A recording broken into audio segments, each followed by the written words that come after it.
We have 4 different drive modes, Todd, that we can choose from in terms of mixing electric or just gas or gas electric or maybe having it kind of automatically decide. It's basically those 4 different modes.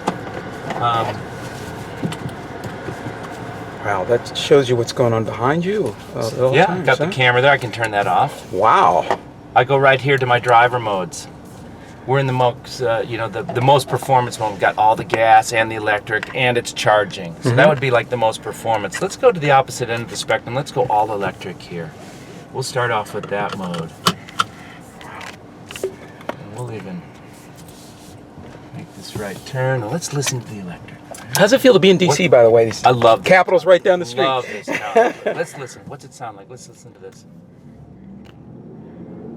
That's electric. Yeah, here's my point. Smooth, that acceleration. My point. They could make this more quiet. 2 reasons they don't. Number 1, safety for pedestrians. If the car isn't heard, then the Europeans found this out 15 years ago. Priuses went over there. They went, hold on a minute, you got to make that thing make some noise. And so by law, all the electric cars can, and you hear it go. Got a little noise. Actually, the engine came on that one because I went a little too hard onto it. So this. So it's electric to a point, right? To a point. It will know when to kick that thing in. Wow, this is fun. So here we go.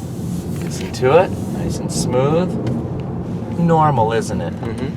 Now, brake regeneration. 2 ways the battery can get charged: through when I apply the brakes.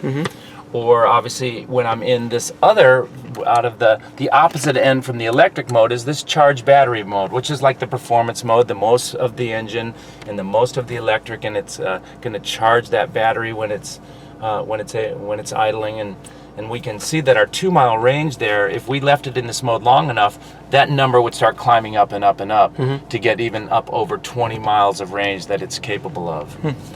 Now.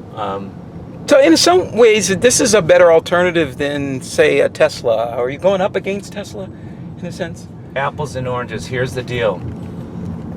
There's no anxiety with this vehicle like an all-electric vehicle.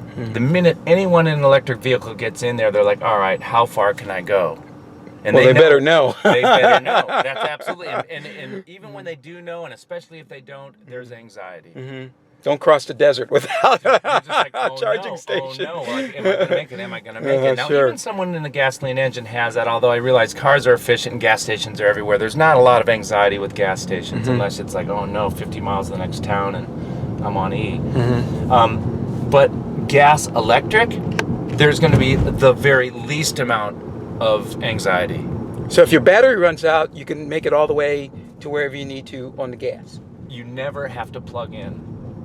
You can just go to a gas station, fill up, and while you're driving the car with the gas engine, you will be charging the battery. Oh. And realize that the battery and you don't want to think of it as like, I can go, 25 miles on an electric charge, or that I can go X amount on just the gasoline. The way to look at it is that when you combine the two, you have a 10-mile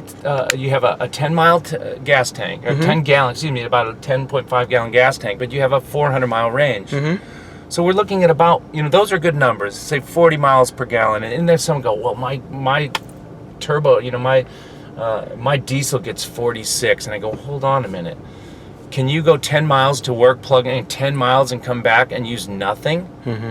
So that's really, that 40 miles per gallon on a tank is an absolutely achievable, completely conservative number that is almost, to be increased on if you were driving small amounts. And that's where I think we have to look at that, that big picture. They are going to come out with a figure, though, that's official, and I'm pretty sure it's going to be more than 40 per gallon.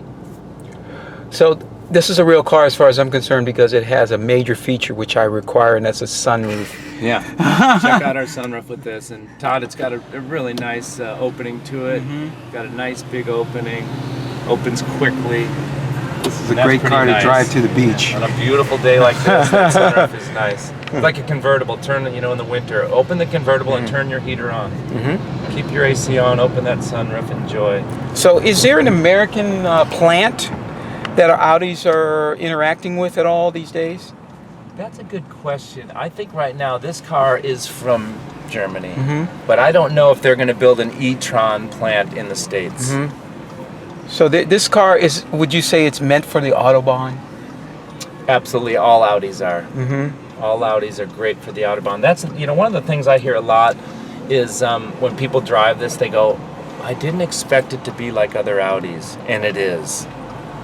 Really? You know, I thought it would be sense? like a hybrid. I thought it would be electric and be, you know, like if you take a BMW i3, and BMW is supposed to be the ultimate driving machines. The i3 is not a typical BMW. It's got little brakes. Oh Have you seen yeah, the yeah, i3? yeah, It yeah, looks yeah. funny. It's got it's little cute. wheels, It's little cute. brake. Yeah, It's I don't cute. expect it to be anything like a BMW. It's nothing like the other BMWs. Yet Audi's hybrids, if you will, although we're going to call them e-trons in the future, Audi's cars are like the other Audis. It has the power to weight, you know, figures. We could have made a bigger battery that would have had more range, for example. It would have weighed more than 3,600 pounds, and then it wouldn't feel like the other A3 that weighs 3,600 pounds. So this car in formula is like the other A3 that is less efficient. That's not an e-tron. I see. But it's got the performance that is equal to that because it's power and it's got 258 torque and it's got 3,600 pounds, which is the same numbers and formula as those. Which is a good weight makes for a car, which right? makes for, it feel like the other safety Audis. factor too, right? Absolutely makes its performance. If a car is heavy, it doesn't like to go, stop, or turn as well. Hey, here's our best chance to test all the power. I'm going to get the gun aim, pull the trigger, and let's test it all the way to the floor. Oh yeah, this is our new bridge, or actually new artwork on our bridge on New York Avenue. That's pretty good pull right there, isn't it? Yeah, I think we're going to just launch right up into the sky. And I know the camera's being up here, up there, so I just have Oh yeah. So Yeah, we what's have those really here. impressive to see, and that's when I get people to do that, they're like, "Whoa, look, that's a zippy little." That's car. a great way to get a speeding ticket. I had a guy with a hybrid Lexus. He said, "Oh, this is way more powerful than my Lexus hybrid." He goes, "This is way faster."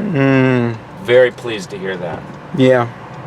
He said, "Oh, this is much sportier." Yeah, but we do have those red lights and or those. We have lots more of those lights now in DC. It's a great way to collect. Great revenue. Yes. Someone told me that, like, in the first year of that light, it like produced $3 million. Yeah. In one phase. Like, Yeah, oh, yeah, okay, yeah, you right, can't yeah. knock that. Yeah, Especially if they, you know, this city is clean. It's nice. It's being fixed up. I'm glad he thinks it's clean. Well, it's not bad. Yeah, You guys- you've seen worse. How about that? Here's the deal. Here's what I will say, and it wasn't this nice 10 years ago.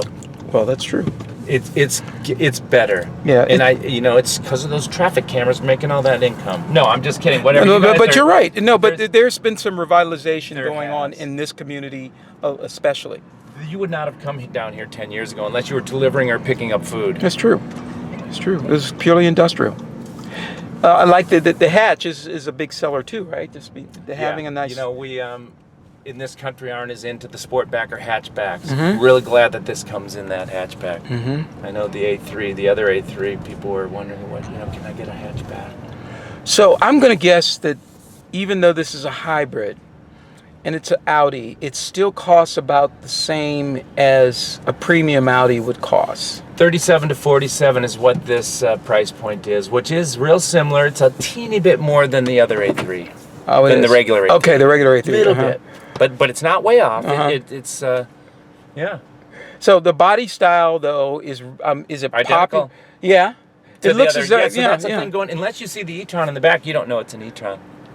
Looks Okay. just like the other one. Because you don't have it written on the side like this. This is for a promotion, no, that's right? all promotion. Yeah, they would know. Yeah, this is great. So- Well, it's nice to ride in a Republican car. I really appreciate that. Thank It you. feels just like I wonder if it feels like the blue car Yeah. too. But you're a great driver. Thank you very much. Well, What about the interiors? What other colors can you get besides this one? Oh, there's all kinds of interiors. I wish we had the book, and certainly there's going to be more than red and blue. Okay. But there's going to be. I think there's a pamphlet in there that's going to have some of that stuff in there. Well, I really appreciate Morgan. You're a great host, and I appreciate the opportunity. Hopefully, you enjoy DC, My pleasure. You I do know, enjoy DC, especially when the Glad to weather's show like off- this, right? Glad to show off this car to everybody. We've really enjoyed seeing the response from everyone. Everyone wants one. Well, thanks for being a real Audi town. DC is absolutely one of the best Audi towns that I know of. Oh, you mean in terms of sales? Lots of them. I see lots of them. I know there's offices here. I absolutely see a high percentage of Audis in this town. So you guys are certainly onto the brand. What Thank about you. the dealership ratio? Now, we don't have any new car dealerships in city right now. Yeah, that I don't know about, but But in the area. you must have Yeah. a nice dealer network because I see so many of them here. That's right. And they were all at the Longview Gallery the other day. That's so right. There's plenty of them there. We did the training, and what a nice bunch of guys. I mean, they're really a great bunch of salesmen, the Audi guys. Tell us where you're compared to from, other just brands. in closing. Tell us where you're from. I live in How'd you get- Steamboat Springs, Colorado. Uh-huh. And Which is a resort town? it is a ski resort, and I went there to ski, and I went there actually to get away from my motorcycling that I was doing as a kid. That's how I got into this industry, from a motorcycle background.